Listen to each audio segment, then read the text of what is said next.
Assalamu alaikum everyone. I hope you are doing well. So today we are going to discuss that how can you get good CGPA in CS 201. So without wasting your time, let's get started.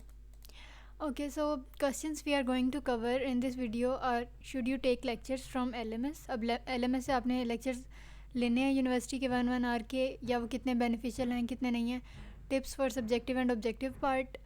How to learn programming. अब क्योंकि introduction to programming आपका subject है ये और इसमें सी और सी plus plus को हम डील कर रहे होते हैं तो वो उसकी प्रैक्टिस कैसे करनी है या उसके कॉन्सेप्ट्स आपने कैसे क्लियर करने हैं. How to score good marks in quizzes and assignments या GTBs जो भी आपकी फॉर्मेटिव असेसमेंट्स हैं उनको आपने कैसे डील करना है.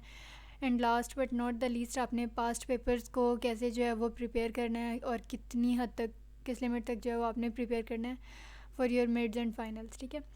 सो सबसे पहले हमारे पास है कि should you take lectures from LMS. अब देखें LMS में जो हमारे CS 201 के लेक्चर्स हैं वो बहुत अच्छे हैं. मतलब अगर आपने कॉन्सेप्ट क्लियर करना है तो लाइक थोड़ा सा पेन लेना पड़ेगा कि 1 hour का. बेशक आप यूट्यूब से 2 की स्पीड पे करके या LMS पे भी हो जाती है स्पीड वीडियो की ज़्यादा, तो आप 2 की स्पीड पे या 2 पे अगर ज़्यादा समझ नहीं आ रहा तो 1.5 या 0.25 पे करके जो है वो सुन लें. लेकिन क्या होगा कि आपको वहाँ से कॉन्सेप्ट जो हैं वो क्लियर हो जाएंगे आराम से. ठीक है. लेकिन अब ये बात आती है कि वहाँ पे जो सर ने प्रोग्रामिंग सिखाई हुई है वो तो क्योंकि 13 ईयर्स बिफोर के लेक्चर्स आई गेस रिकॉर्डेड हैं तो उस टाइम पे जो उनका प्रोग्रामिंग का जो सॉफ्टवेयर था जो टूल था उनका लाइक डेव C++, तो वो क्या था कि वो तो लाइक अब with the passage of time new updates आती रहती हैं ना, तो अब आप डेव C++ इंस्टॉल करें अपने सिस्टम में और उसको यूज़ करें और वो जो सर वाला है उसमें काफ़ी सारे डिफरेंसेस हैं तो वो कंफ्यूज कर सकते हैं. इसलिए बेटर यही है कि अगर आपने कॉन्सेप्ट जब क्लियर करने हैं तो आप सर के लेक्चर सुन लें. अदरवाइज़ अगर आपने प्रोग्रामिंग की कोडिंग की कोई प्रैक्टिस करनी है तो और बहुत सारे रिसोर्सेज हैं जिनसे हेल्प ली जा सकती है, उसको हम इसी वीडियो में डिस्कस करने जा रहे हैं. सो नेक्स्ट क्वेश्चन हमारे पास है टिप्स फॉर ऑब्जेक्टिव पार्ट. अच्छा, अब ऑब्जेक्टिव पार्ट यहाँ पे जो है वो मैं मिड्स और फाइनल्स के ऑब्जेक्टिव पार्ट की बात कर रही हूँ. अब इसमें क्या है कि hand outs concept past files and quizzes. अच्छा, अब सबसे पहले क्या कि अब वो जो हैंड आउट्स हैं CS 201 के वो अगर आप फिज़िकल फॉर्म में देखें हार्ड फॉर्म में तो वो इतने हैवी और इस तरह से लग रहे होते हैं कि पता नहीं इसमें ऐसे ज़्यादा कौन सी रॉकेट साइंस है. लेकिन ऐसा इस तरह का कुछ नहीं है. अगर आप एक बार वहाँ से कॉन्सेप्ट क्लियर कर लें, और कॉन्सेप्ट तो क्लियर करना एक अलग बात है. बेसिकली अगर आपके कॉन्सेप्ट क्लियर हो भी रहे हैं ना और किसी रिसोर्स से, लेकिन फिर भी आई विल सजेस्ट कि एक बार हैंड आउट्स के सारे चैप्टर्स को आप रीड आउट ज़रूर कर लें, एक बार उसको रीड ज़रूर करें. क्योंकि ऑब्जेक्टिव पार्ट में जो है वो 60% MCQs तो ज़रूर आपके मिड्स में भी और फाइनल्स में भी एग्जैक्ट हैंड आउट्स की लाइन्स ही होती हैं. ठीक है. उसके अलावा पास्ट फाइल्स, अब जो आपके पास्ट पेपर्स हैं उसमें जो MCQs आए होते हैं. अब एज आई मैंशनड के पेपर्स में लाइक मिड्स और फाइनल्स में हैंड आउट्स की एग्जैक्ट लाइन्स आती हैं, तो जब आप कोई पास्ट पेपर्स भी देखेंगे तो मोस्टली उसमें 60% MCQs जो हैं वो हैंड आउट्स की ही लाइन्स होंगी. तो अब इट डिपेंड्स कि आप अपने टाइम को कैसे मैनेज कर सकते हैं. लाइक अगर पास्ट पेपर्स और हैंड आउट्स को रीड करना है या किस तरह से, लेकिन आई जस्ट वांट टू से कि हैंड आउट्स में से आ जाते हैं बहुत ज़्यादा और एग्जैक्ट लाइन्स भी अक्सर आ जाती हैं. और उसके अलावा क्विजेज़, अब quizzes past previous like 2-3 semesters के जितने भी क्विजेज़ हैं उनकी वीडियोस कहीं से भी आप लोग जाके देख लें और वहाँ से भी आइडिया हो जाता है और उसी टाइप के क्वेश्चन आ रहे होते हैं. ठीक है. तो ऑब्जेक्टिव पार्ट ज़्यादा कंफ्यूज नहीं करता अगर हमने हैंडआउट्स को रीड किया हो और उसके अलावा कॉन्सेप्ट क्लियर हो. ओके, उसके बाद है टिप्स फॉर सब्जेक्टिव पार्ट. अच्छा, अब एज आई सेड के हैंडआउट्स जो हैं वो रीड कर लें, लेकिन उसको रीड करके ऑब्जेक्टिव आपकी बहुत अच्छी प्रिपेयर हो जाएगी. लेकिन जो सब्जेक्टिव पार्ट है उसके लिए हर हाल में कोडिंग की प्रैक्टिस होना ज़रूरी है if you want to secure good marks in CS 201. क्यों? क्योंकि इसमें क्वेश्चन इसी तरह के आ रहे होते हैं. मतलब मोस्टली हार्डली कोई 1 या 2 क्वेश्चन ऐसा होगा जो डिस्क्रिप्टिव टाइप होगा शॉर्ट में या लॉन्ग में. उसके अलावा बाकी सारी जो है वो कोडिंग होती है, प्रोग्रामिंग से रिलेटेड आपके क्वेश्चन होते हैं. ठीक है.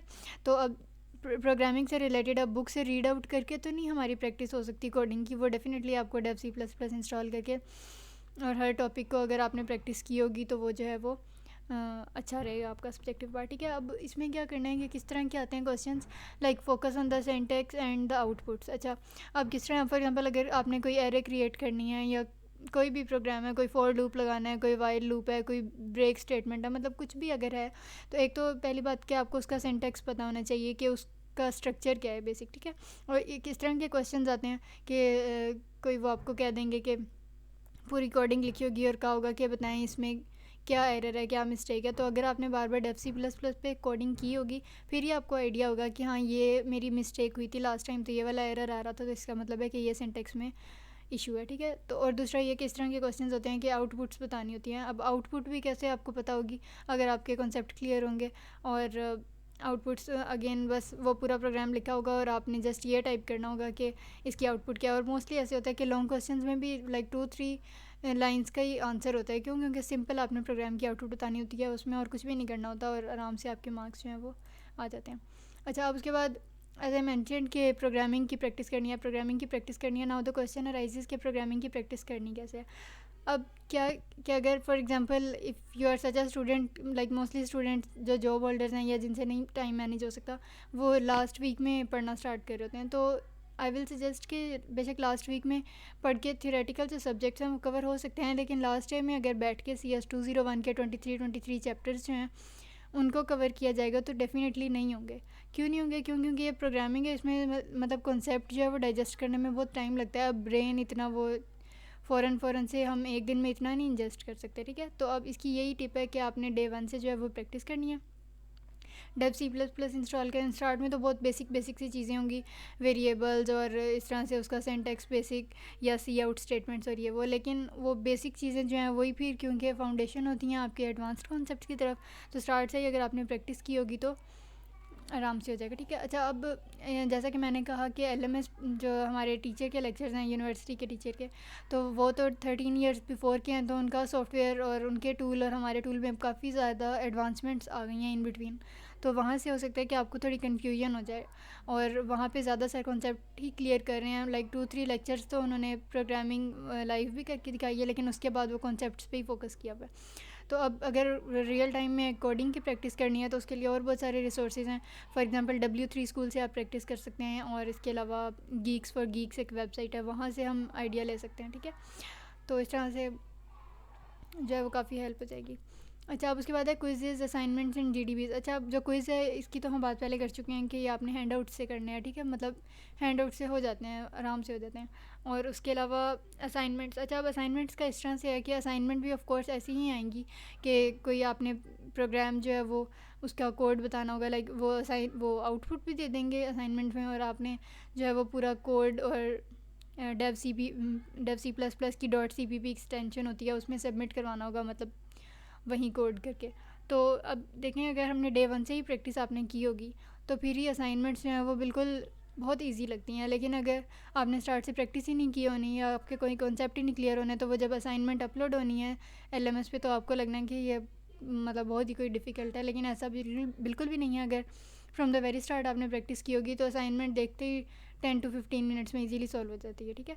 और उसके अलावा rest lies in your concept. अच्छा, आप क्विजेज जो हैं वो 60% तो हैंड आउट से हो जाते हैं और बाकी जो है वो आपके कॉन्सेप्ट पे डिपेंड करता है।